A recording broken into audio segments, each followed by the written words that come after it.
સણોસરા લોકભારતીમાં દર્શક વ્યાખ્યાન માળા અને પૂર્વ વિદ્યાર્થીઓનો સન્માન સમારોહ કાર્યક્રમ યોજાયો.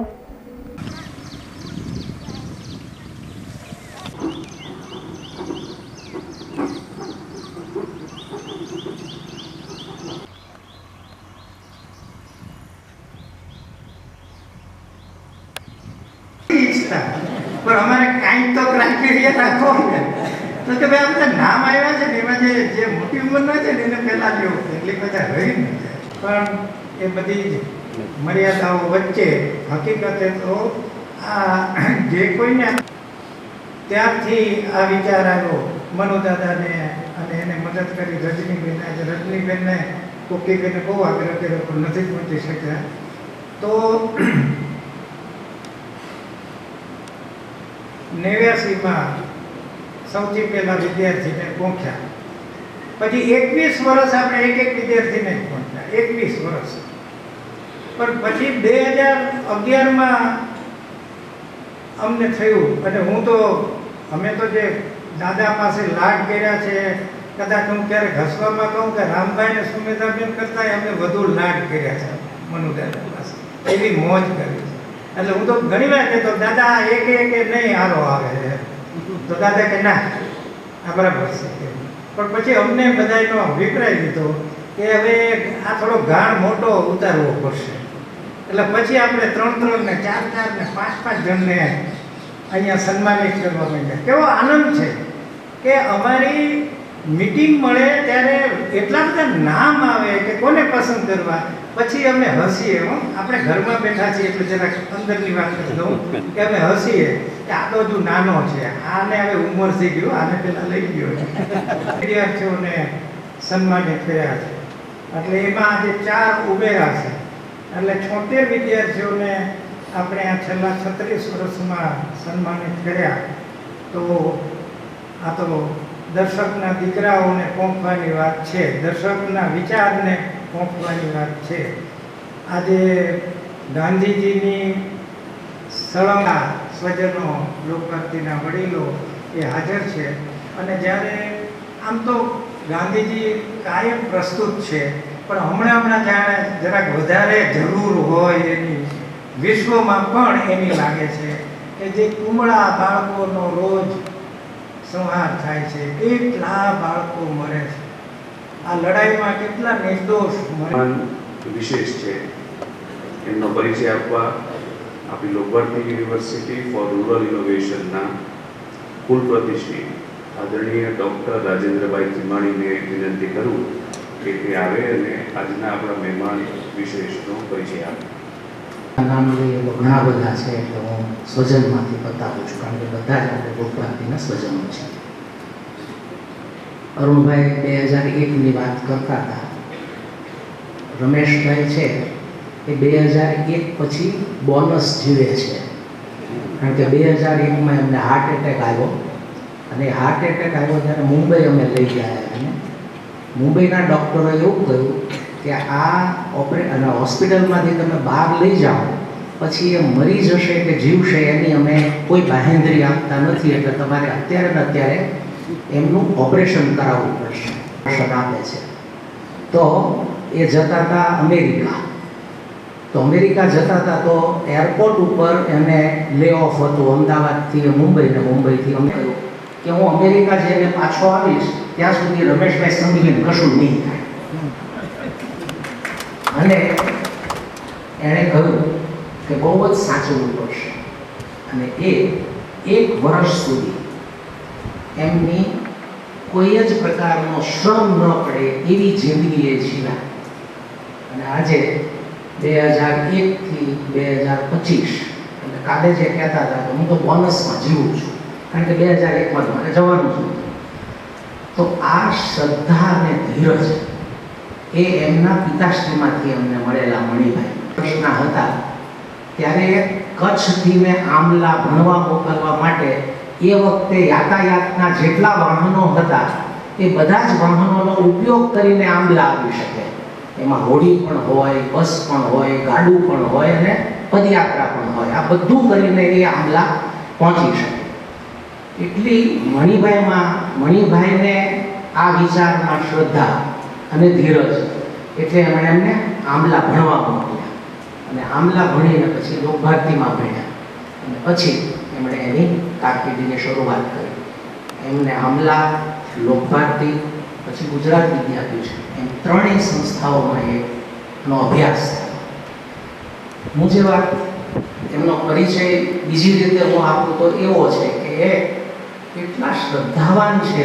મેં પહેલાં પણ કહું એમ એટલા 75 વર્ષે અમને ઈચ્છા થાય કે મારે એક હવે નવું સોપાન ઊભું કરવું છે અને ચિરંતન ગાંધીની વાત લઈને 75 વર્ષે નીકળે. જે 52-53 વર્ષની ઉંમરમાં હાર્ટ એટેકમાંથી બચેલો માણસ ને સુકાન સંભાળ્યું, પછી નક્કી કર્યું હવે મારે આમાં નથી રહેવું, તો નીકળી ગયા. એવી જ રીતે છે એ ભુજની અંદર છે એ એક શિક્ષણનું કેન્દ્ર ચાલે છે, તો એમાં પણ પછી એમ થયું કે હવે આમાં મારે નથી રહેવું, તો નીકળી ગયા. તો આ નીકળી જવું ને એ પણ એક ધીરજનો ભાગ છે કે લોકો ઉપર વિશ્વાસ મૂકી અને નીકળવું એ પણ એક ધીરજનો ભાગ છે. એમને અનેક એવોર્ડો મળ્યા છે. અરુણભાઈએ કહ્યું એમ આપણે એમને એનો પણ આપણો એવોર્ડ આપ્યો છે. એવી જ રીતે મોરારી બાપુએ પણ એમને સદભાવનાનો એવોર્ડ આપ્યો છે. એવા તો ઘણા એવોર્ડો આપ્યા છે. ઘણી બધી સંસ્થાઓ સાથે જોડાયેલા છે. આજે ભલે એ ગ્રામ સ્વરાજ સંઘમાં સીધી રીતે ના હોય, પણ પૂરેપૂરું માર્ગદર્શન નજર એમની હોય. તો આવા રમેશભાઈ આપણી વચ્ચે છે. આટલો પરિચય મને એમ છે કે એમના માટે પૂરતો છે. હવે આગળની કાર્યવાહી બહુ ગ્રામાભિમુખ આચરણ આપણી જ લોકવાર્તીના સંદેશ છીએ, અને એટલે આપણી જ લોકવાર્તી છીએ. આ વિષય તલસ્પર્શી છે, દાર્શનિક છે, એટલે જ કદાચ મનુદાદાએ આજે રમેશભાઈને મોકલ્યા છે. આપ સૌની અનુમતિથી આવો આપણે રમેશભાઈ સંઘવીની આંગળી પકડી અને આજનો મણકો માણીએ. આદરણીય શ્રી રમેશભાઈ સંઘવી. અદ્રષ્ટ સાનિધ્ય આપણી પાસે જ છે, આપણી સાથે જ છે, અને અત્યારે જે સંચાલન કરે છે એ સૌ પણ આપણી વચ્ચે છે. દાદાઓની ચેતના એના કણે કણમાં છે, એ આપણે અનુભવી શકાય છે. એટલે અહીં બેઠેલા પ્રિય અરુણભાઈ, શાંતભાઈ, રાજુભાઈ, વિક્રમભાઈ, બીજા મિત્રો આવેલા છે, કોકીબેન, સોનલબેન, હસમુખભાઈ વગેરે સૌ, અને સૌ અહીં અભ્યાસ કરતા વિદ્યાર્થીઓ, એ બધા સન્માન થવાનું છે એવા એ મિત્રો, અને જે બીજા બહારથી આવેલા છે સૌ એક લોકવાર્તનો પરિવાર છે. મનુદાદા કહેતા કે સંબંધ બે પ્રકારના હોય. એક લોહીનો સંબંધ જે રક્ત સાપેક્ષ છે, લોહીથી બંધાયેલો છે, જોડાયેલો છે, લોહી સાથે છે. અને બીજો રક્ત નિરપેક્ષ સંબંધ જે લોહીનો નથી છતાં પણ એક પ્રેમ છે, પરિવાર ભાવ છે, સ્નેહ છે, એ સંબંધ છે રક્ત નિરપેક્ષ. એક રક્ત સાપેક્ષ, એક રક્ત નિરપેક્ષ. તો અહીં રક્ત નિરપેક્ષ સંબંધ જે છે એ સૌ આપણે ભેગા થયા છીએ, અને સંબંધ બહુ જ જોરદાર હોય છે. રક્ત સાપેક્ષ સંબંધમાં ક્યાંક તિરાડે પડી જતી હોય, જુદાપણું પણ આવે, અલગપણું પણ આવે, પણ આ સંબંધ એટલો મધુર, એટલો મૈત્રીપૂર્ણ, એટલો સ્નેહભર્યો હોય છે કે સંબંધ અખંડ ચાલે છે.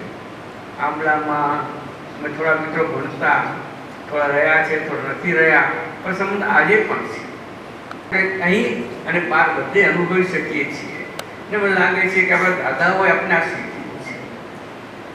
પ્રશ્ન એ થાય કે આપણે દાદાઓની વાત કરીએ છીએ, દાદાનો પરિચય મેળવીએ છીએ, દાદા કોણ હતા, શું હતા, એની વાત કરીએ છીએ, પણ એક વાત મને સતત થાય કે આ દાદાઓ આવા બન્યા કેવી રીતે, કયા ફેક્ટર, કયા કારણો, કઈ શક્તિ, કઈ ઉર્જા, કયા સંજોગો, કયા સંદર્ભો, કેવો સ્વાધ્યાય, કેવો તપ, કેવો ત્યાગ, જેને કારણે દાદાઓ આ બની શક્યા છે. અને બ્લુપ્રિન્ટ પ્રમાણે મકાનનું આખું આયોજન આપણે કરીએ છીએ. પાયો એ રીતે નાખીએ, ખૂણા રીતે પાડીએ, ઉપર રીતે લઈએ, એ નકશો બને, બ્લુપ્રિન્ટ બને. તો દાદાઓના ચિત્તમાં એવી કઈ બ્લુપ્રિન્ટ હતી કે નકશો બની શકે, અને આજે પણ એ કામ ચાલી રહ્યું છે.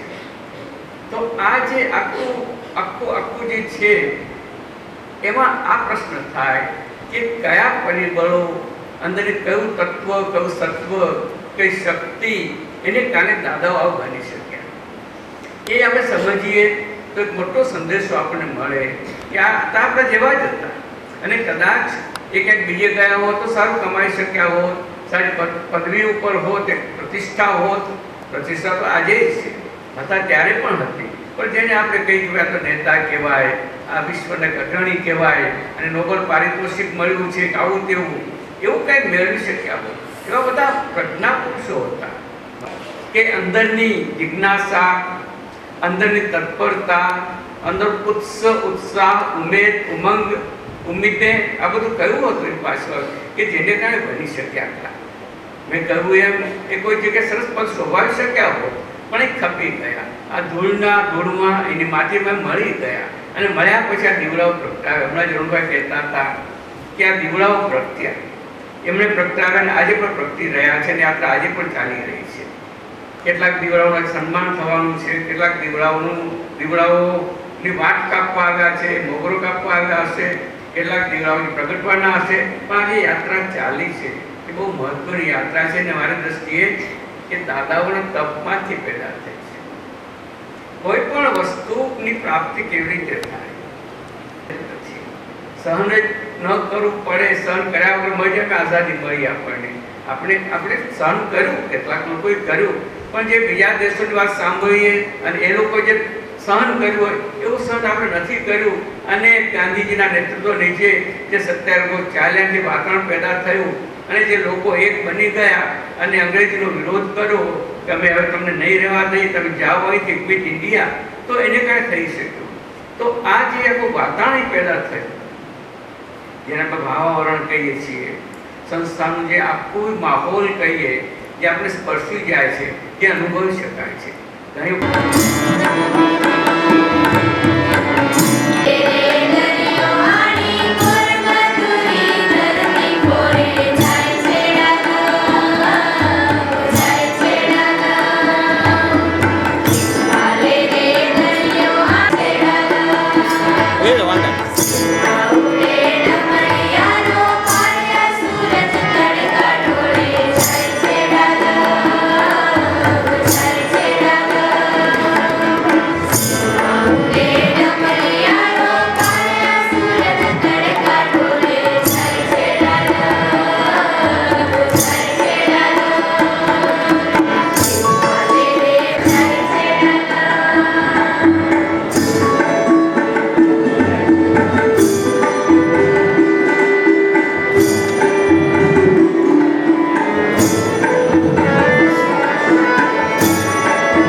ઇતિહાસમાં આવું ચોમાસું ક્યારેય જોયું. આ બીજા બધી વેચાઈ છે અત્યારે, પણ થોડું લાઈવ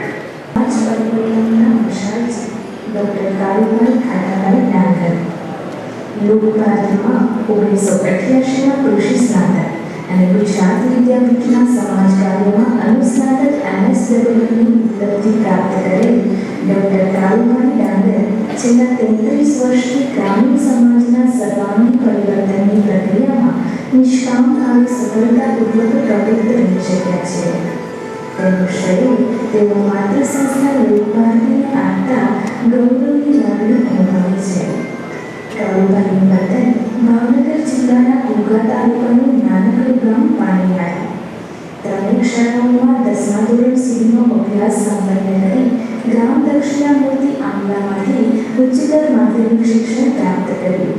અહીં છાત્રાલય શ્રમ કાર્ય દ્વારા આત્મવિશ્વાસ, સ્વાવલંબન, નેતૃત્વ, નિર્ભયતા, વક્તૃત્વ, વાંચન, સામાજિક સુધારાના પદાર્થ પાઠ શીખવા મળ્યા.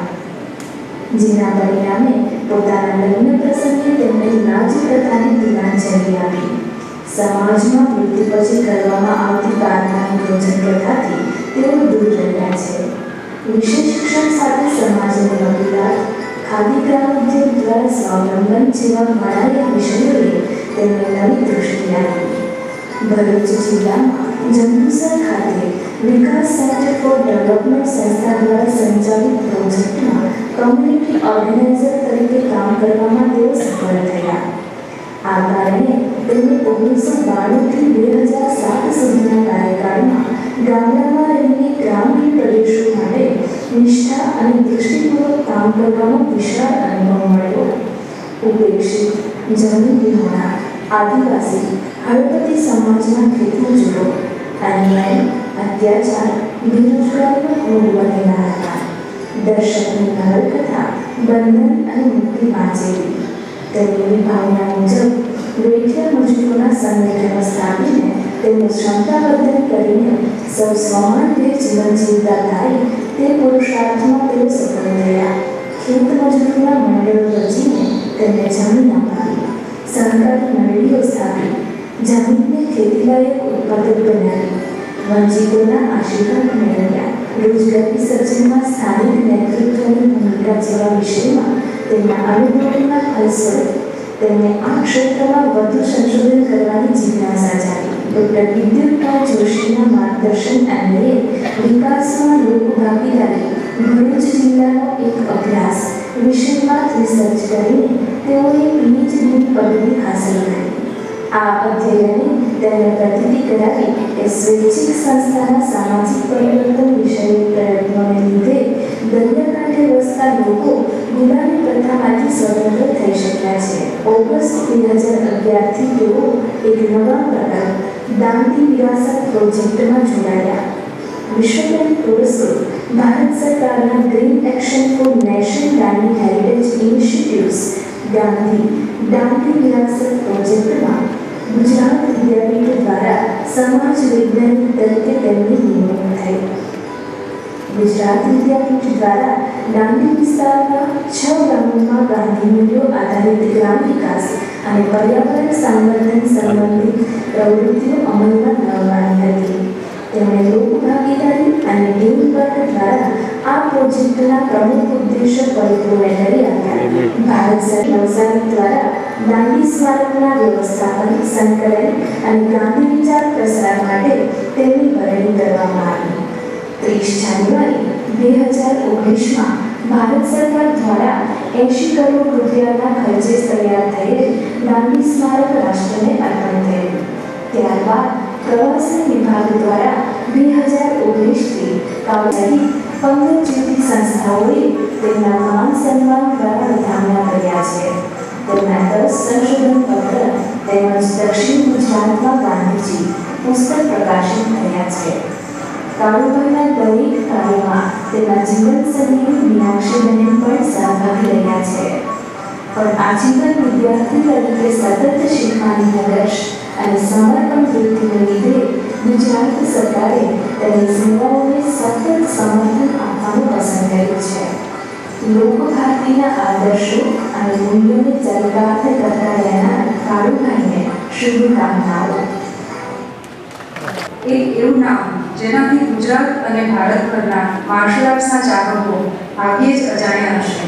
નિખિલભાઈના પિતાશ્રી યશોદભાઈ ત્રિવેદી લોકભારતીની પ્રથમ બેચના સ્નાતક પૂજ્ય નાનાભાઈ ભટ્ટના શિષ્ય અને પૂજ્ય મનુદાદાના અત્યંત નિકટના સાથી તરીકે જીવનભર સંસ્થા માટે સમર્પિત રહ્યા. બાલ્યાવસ્થાથી જ નિખિલભાઈને શરીર મનને કેળવનારી પ્રવૃત્તિઓ રમતોમાં રસ પડતો અને એ સમયનું લોકભારતીનું પર્યાવરણ જાણે તેમની સાહસવૃત્તિને પોષનાર વાતાવરણ પૂરું હતું. નિખિલભાઈના સદભાગ્યે ભારતના વિખ્યાત યોગી અને અધ્યાત્મ પુરુષ આદરણીય શ્રી ભારદેવજી એ સમયે લોકભારતીમાં જ રહેતા હતા, જેમની પાસે બહુ નાની ઉંમરે યોગાસનો શીખતા અનાયાસ જ નિખિલભાઈના યોગ અને અધ્યાત્મ શિક્ષણનો પાયો નંખાયો.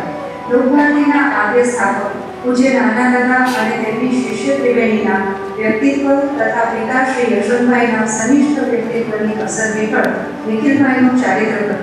માત્ર 19 વર્ષની વયે 1981માં લોકભારતીમાં BRSના અભ્યાસ દરમિયાન જ સહાધ્યાયીઓને કરાટે શીખવવાનું શરૂ કર્યું. 1983ની 1 જુલાઈએ પૂજ્ય મોશંકરભાઈ ભટ્ટના હસ્તે દીપ પ્રાગટ્ય કરીને ભાવનગરમાં પોતાની સંસ્થા અર્જુન સ્કૂલ ઓફ માર્શલ આર્ટ્સની સ્થાપના કરી, જે આજે આસમાના લોકપ્રિય નામથી દેશભરમાં જ નહીં પણ આંતરરાષ્ટ્રીય સ્તરે પણ એક અત્યંત સન્માનનીય સંસ્થા તરીકે ખ્યાતિ પામી છે.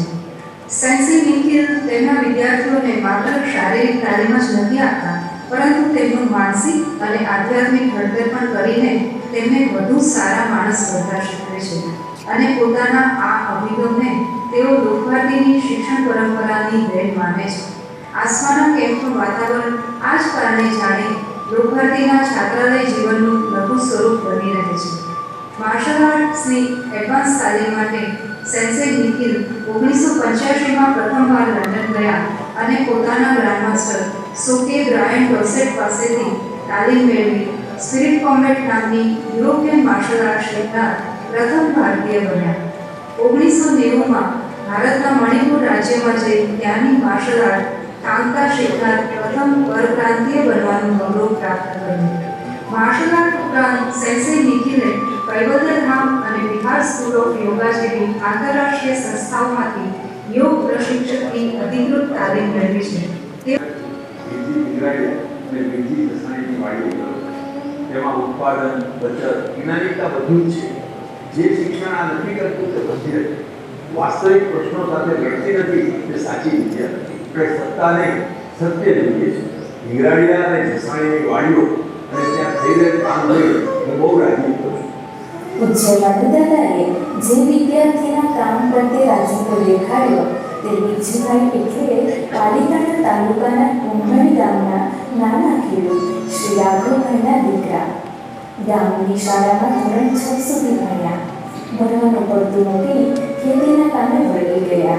મણાર અને આંબલાની લોકશાળાઓમાં ધોરણ 7 થી 11 સુધીનું શિક્ષણ લીધું ને પછી આગળ અભ્યાસ લોકભારતીમાં. સંસ્થામાં ગૌસંશોધનનું કામ, છાત્રાલય નિવાસ, વિશિષ્ટ દિનચર્યા, સહશિક્ષણ, પ્રાર્થના, સંમેલન, ઉત્સવો, નાટકોમાં સહભાગીદારી અને વ્યવસ્થાની કામગીરીથી ઘડતર થયું. લોકભારતીનું શિક્ષણ પૂર્ણ કર્યા પછી સરસ્વતી ગ્રામ વિદ્યાપીઠ સમોડામાં નોકરી કરી.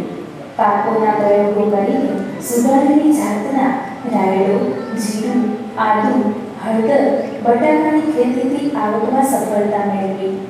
એ જ સમયગાળામાં યુએસએના રોડેન્ટલ કંટ્રોલ પ્રોજેક્ટમાં ખેતરો અને ઘર આંગણાના ઉંદરની જાતો, પ્રજનન, નુકસાનનો અભ્યાસ અને નિયંત્રણનું જવાબદારીપૂર્વક કામ કર્યું. તે પછી નોકરી છોડીને પીપળીમાં SBS બેંકની લોન લઈને જમીન ખરીદ કરી. અહીં રોકડિયા પાક, મગફળી, જીરું, રાયડો, ઘઉંની સુધારેલી જાતોની ખેતી અને ઉત્પન્ન બિયારણનો પૂરા સૌરાષ્ટ્રમાં વેપાર અને પ્રચાર કર્યો. 800 દાડમ, 800 મૂળડી, 800 સીતાફળ, 4000 સાગના વૃક્ષો વાવ્યા. ઇરિગેશનમાં ડ્રીપનો ઉપયોગ કરવામાં આવતો. બિયારણ, ડ્રીપ અને સ્પ્રિંકલરના વ્યવસાય વધારીને ગુજરાત, રાજસ્થાન અને આફ્રિકામાં કામગીરી કરી. આ પ્રવૃત્તિની કદર રૂપે રાજ્ય સરકાર તરફથી ડ્રીપ સ્પ્રિંકલર એવોર્ડ પણ મળ્યો. અછતમાં પાણીના કરકસરયુક્ત ઉપયોગ કરવા શ્રી નાનુભાઈ અંગેની અને શ્રી લલ્લુભાઈ પટેલની ઉદારનીતિથી શ્રેયસ વેપારમાં ઉચ્ચ સિદ્ધિ મેળવી અસ્પી એવોર્ડ મેળવ્યો. વિજયભાઈની આગેવાનીમાં ખેતી માટે સમાજનો અભિગમ બદલવા, સરકારશ્રીની ખેતી વિરુદ્ધની નીતિ બદલવા આંદોલનો કરવામાં આવ્યા. વર્લ્ડ ટ્રેડ ઓર્ગેનાઇઝેશનમાં જોડાવાનો વિરોધ, ખેડૂત વિરોધી જમીનના કાયદામાં સુધારા લાવવા અને ખેડૂતોના પાકના રક્ષણ માટે વીમા અપાવવા માટેના આંદોલનો પણ કરવામાં આવ્યા. સૌરાષ્ટ્રનો બીજો પ્રાણ પ્રશ્ન છે પાણી. સને 1998-99ના બે દુકાળ વખતે લોકભારતી સંસ્થા કુવાના પાણી પણ સુકાયા. વીરજીભાઈના સંપર્ક ગામ રાજપરા ખેડૂતો, આગેવાનો અને દાતાઓને જળ સંગ્રહની કામગીરી કરવા સમજાવી ગ્રામજનોએ માત્ર 48 કલાકમાં 2 ચેકડેમ બાંધ્યા. આવા કામની માહિતી રાજ્યના તે વખતના મુખ્યમંત્રી શ્રી કેશુભાઈ પટેલને જાણ કરી. તેઓ પ્રત્યક્ષ નિરીક્ષણ કરવા રૂબરૂ આવ્યા. પૂરા રાજ્યમાં જળ સંગ્રહની કામગીરી કરવા સરદાર પટેલ સહભાગી જળ સંગ્રહની યોજના જાહેર કરી. એમના પ્રોત્સાહનથી ગામમાં મોટી નદી પર મોટો ચેકડેમ બનાવવા ખાતમુહૂર્ત કર્યું. ચોમાસામાં મેહુલ્ય મન મૂકીને વરસ્યો. ચેકડેમ છલકાયા. ખાલી પડેલા કુવાઓમાં સરવાણી ફૂટી. કુવા છલોછલ છલકાયા. ઉગાડેલા પાકને ડ્રીપ સ્પ્રિંકલરથી પિયત કરવા કંપનીઓના નિદર્શન પ્રસંગે રાજ્યના કૃષિમંત્રી શ્રી વેજલભાઈ ભાદાણીને બોલાવવામાં આવ્યા. રાજ્યમાં ચોમાસા પહેલા ઉનાળુ મગફળીને જરૂર પડે ડ્રીપ સ્પ્રિંકલરથી સિંચાઈ કરીને ઓગસ્ટમાં ઓળા તરીકે મગફળી અને ત્યાર પછી બિન સિઝનલ ડુંગળી અને શિયાળુ પાક ઘઉં, જીરું પકવવાની પદ્ધતિ એમ વર્ષમાં 3 પાક લેવાની પરંપરા ઊભી થઈ. ઊંચા ભાવ મળવાથી રાજ્યમાં કરોડોની કમાણી કરતું સમૃદ્ધ ગામ બનતા ઉત્સાહથી તહેવારોની ઉજવણી થઈ. આર્થિક સમૃદ્ધિ આવતા ઉત્સાહપૂર્વક રાસ ગરબા ગાઈને તેની ઉજવણી કરી. વીરજીભાઈના અગાઉના આફ્રિકા પ્રવાસથી આફ્રિકામાં ખેતી કરવા ભારતીય કૃષકો અમાપ જમીન પર ખેતીના પાકો લઈ શકે તેમ છે તેવું તેમણે જોયેલું. ત્યાંની રેતાળ જમીનમાં બટાકાની ખેતીની સ્પ્રિંકલરથી પિયત કરીને સફળતા મળતા મોટી સંખ્યામાં ભારતીય ખેડૂતોને ખેતી કરવા ત્યાં પહોંચાડવામાં વીરજીભાઈ પ્રેરણારૂપ બન્યા. ખેતી સમૃદ્ધ બને તે માટે અનુભવ કરવા 2003માં ઇઝરાયલનો પ્રવાસ પણ તેમણે કરી થયેલ અનુભવને ઇઝરાયલની ખેતી નામક પુસ્તિકા પ્રસિદ્ધ કરી.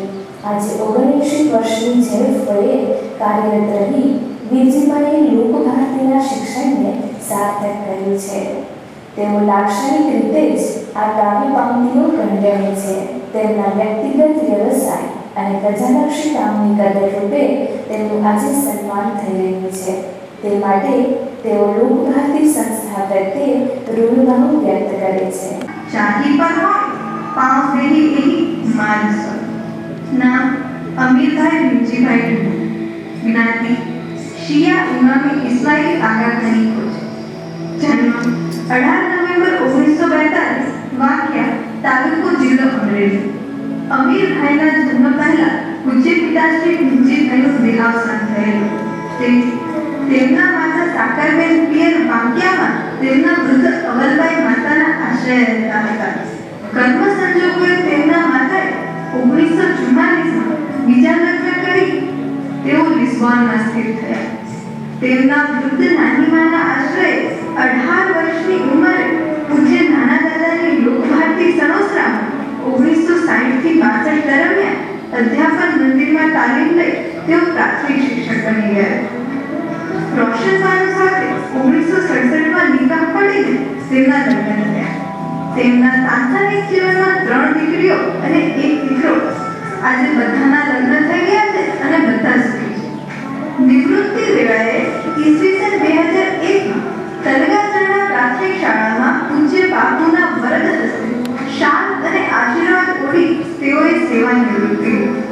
વાંકિયા ગામના યાસ્મીનબેનના સહયોગથી 57 વર્ષના વિયોગ બાદ માતૃશ્રીના સમાજ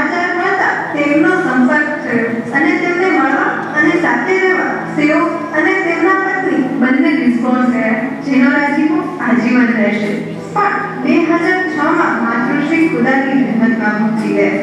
તલગાજડા શાળાની નોકરી દરમિયાન એકવાર પૂજ્ય બાપુએ કહેલું કે નવરાશના ગાળે કોઈ વિધવા કે નિરાધાર બેનને ઘરે જવાય, તેમની સાથે બેસી પરિવારના સભ્યોની જેમ હવાશથી વાતો કરી તેમનું દુઃખ હળવું કરવા પ્રયત્ન કરો અને જ્યારે ઉઠીએ ત્યારે ઈશ્વરે જે કંઈ આપ્યું હોય તેમાંથી થોડું ઘણ આપતા।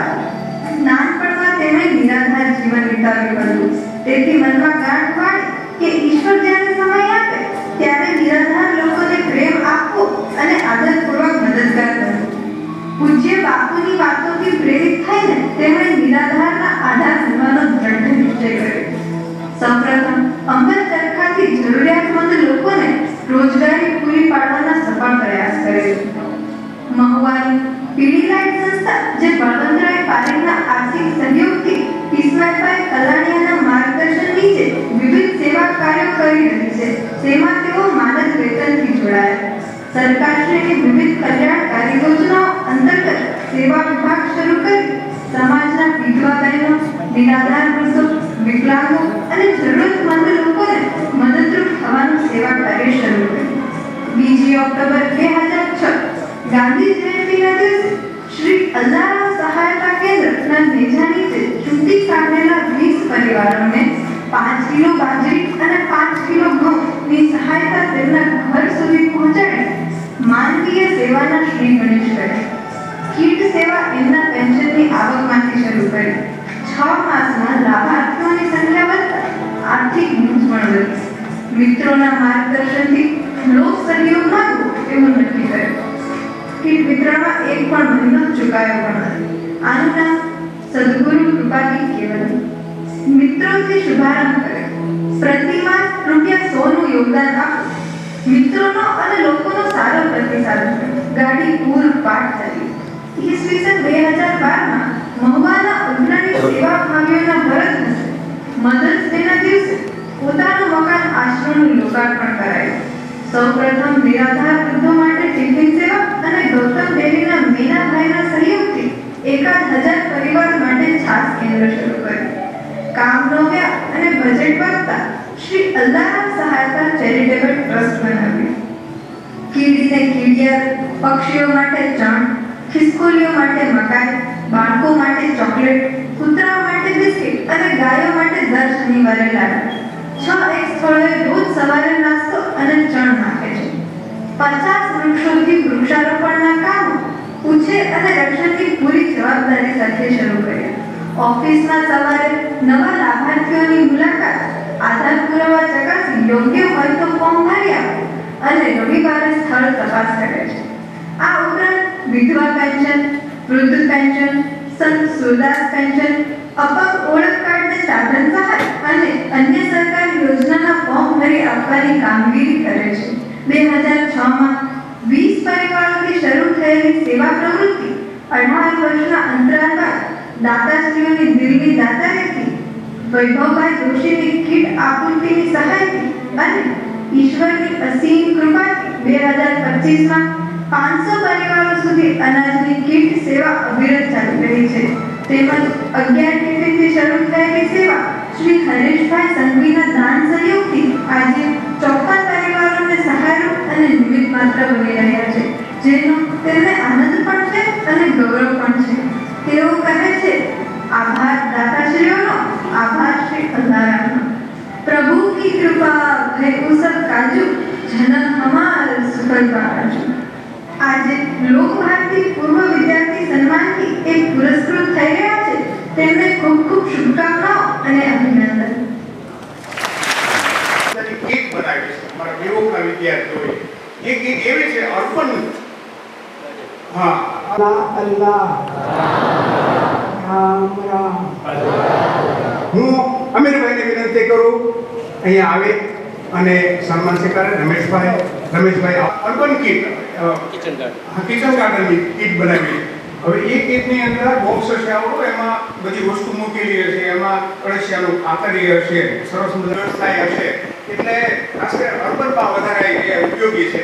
પણ આ તો એક સિમ્બોલિક તરીકે અમે આ કીટ અર્પણ કરવાનું છે। એક સન્માનપત્ર હશે, એક ધનરાશિ સન્માન।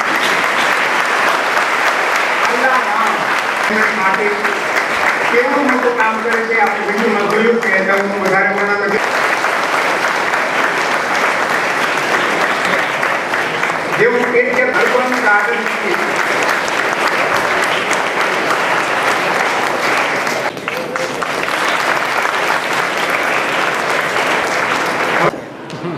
અને આ સૈનિક છે એટલે સમાજમાં જ્યાં અન્યાય થતો હોય, ખોટું થતું હોય, ત્યાં 56ની છાતી દેખાડનારા આ બધા છે.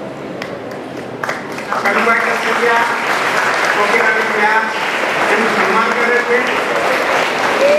વિધિભાઈ આપણે વિડીયોમાં જોયું એમ કેટલું શિંગડા ભરાવાનું કામ કર્યું છે. દર્શક દાદા એક પ્રતાપ આ ધરતીનો છે, એ પ્રતાપ આ ધરતીનો છે ને આ વડીલો એ ફુવારા છે ને આ ભાઈને કારણે છે. વિચાર પુષ્પ સન્માન પત્ર અર્પણ કરે છે.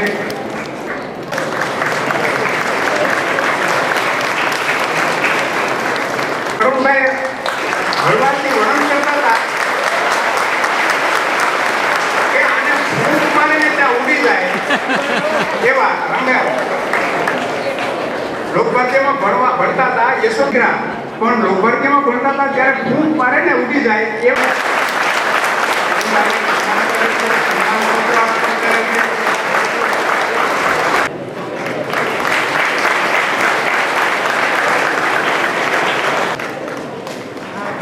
અને હા આ ઉપર સ્થાન ગ્રહણ કરશો કાળુભાઈ ડાંગર.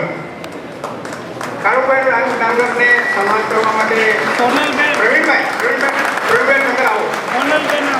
પ્રવીણભાઈ પણ આવે, સોનલબેન પણ આવે, પ્રવીણભાઈ પણ આવે. આવો પ્રવીણ. કાળુભાઈ ઘોઘા તાલુકા દાંડી કામને 2 કલાક સુધી પ્લાસ્ટિક વીણ્યું છે એમણે. અને આ એવી સફાઈ નહોતી, વાસ્તવિક સફાઈ હતી. પ્રશાંતભાઈ તૈયાર કરવામાં પરિચય પત્રિકા તમને જે બધી મળી એમાં મને 4 આપણા એમાં રામચંદ્રભાઈ, પ્રવીણભાઈ ઠક્કર, હિરજીભાઈ બિંગરડિયા, બહુ દૂર બેઠા હિરજીભાઈ તમે પણ આ બધાના એમાં આપણને સાથ મળ્યો છે. હું એ બધાનો પણ ઋણભાવ વ્યક્ત કરું છું. અહીંયા કોડીઓમાં લખેલું છે, થોડુંક અવાજ બરાબર પ્રોપર નહોતો એમને ખબર છે, પણ આ તો પહેલો પ્રયત્ન હતો. આવતીકાલે અમે એવો પ્રયત્ન કરીશું દર્શક દાદા વાસ્તવમાં બોલતા હોય એવું દેખાશે.